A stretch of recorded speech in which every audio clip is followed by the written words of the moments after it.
नमस्कार, स्वागत है आप सभी का फिल्मी बंच में और मैं हूं आपके साथ अंजलि। चलिए बात करते हैं आदित्य नारायण की वो सोशल मीडिया वायरल वीडियो के ऊपर जो आजकल कुछ ज़्यादा ही ट्रेंड चल रही है। सिंगर और टीवी होस्ट आदित्य नारायण सुर्खियों में बने हुए हैं। उन्होंने कुछ दिन पहले अपने कंसर्ट के दौरान फैन से बदसलूकी की थी। आदित्य ने स्टेज पर परफॉर्म करते हुए गुस्से में फैन का फोन छीनकर फेंक दिया था। इस मौके का वीडियो सोशल मीडिया पर वायरल हुआ, जिसके चलते उनका खूब मजाक भी बना और ट्रोल भी हुए। साथ ही उनकी निंदा भी सोशल मीडिया यूजर्स ने की।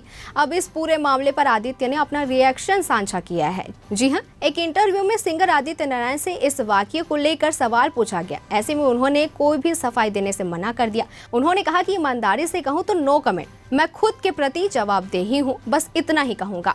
वहीं इस वाकये पर आदित्य नारायण के इवेंट मैनेजर ने उनका बचाव किया। उन्होंने बचाव करते हुए कहा कि वह शख्स कॉलेज का भी नहीं था और आदित्य ने उनके साथ कई सेल्फी भी ली थी, लेकिन वह फिर भी बीच बीच में सिंगर को परेशान करता रहा।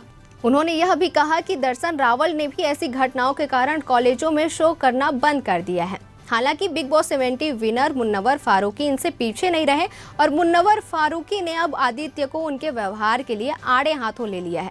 मुन्नवर अपनी रोस्टिंग के लिए जाने जाते हैं और इस बार उनके निशाने पर आदित्य नारायण आ गए हैं। ऐसा लगता है कि बिग बॉस 17 के विनर को सिंगर का व्यवहार पसंद नहीं आया। उन्होंने एक्स पर जाकर आदित्य नारायण के पिता उदित नारायण के गाने पापा कहते हैं के पोल लिखे, जहां मुन्नवर की इस पोस्ट को सोशल मीडिया पर खूब पसंद किया जा रहा है। एक यूजर ने लिखा, भाई आप रोस्टिंग किंग हैं। दूसरे यूजर ने लिखा, पापा का नाम खूब रोशन किया, बस पापा नजर नहीं आए। तो वहीं एक अन्य यूजर ने लिखा, आदित्य का व्यवहार ठीक नहीं था। उदित जी ने हमेशा अपने फैंस का काफी सम्मान किया है। फिलहाल उन्होंने ऐसा क्यों किया, इस बात की अभी तक पुष्टि नहीं हुई है। जहां इन सब के बीच एक सवाल हर किसी के मन में आ रहा है कि क्या इतने फेमस बॉलीवुड सिंगर और टीवी होस्ट आदित्य नारायण का एक स्टूडेंट या फिर फैंस से बदसलूकी करना सही था? आप इसका जवाब हमें कमेंट सेक्शन में जरूर बताएं। तब तक के लिए बने रहिए न्यूज़ प्लस 21 के साथ, आपकी हक की बात।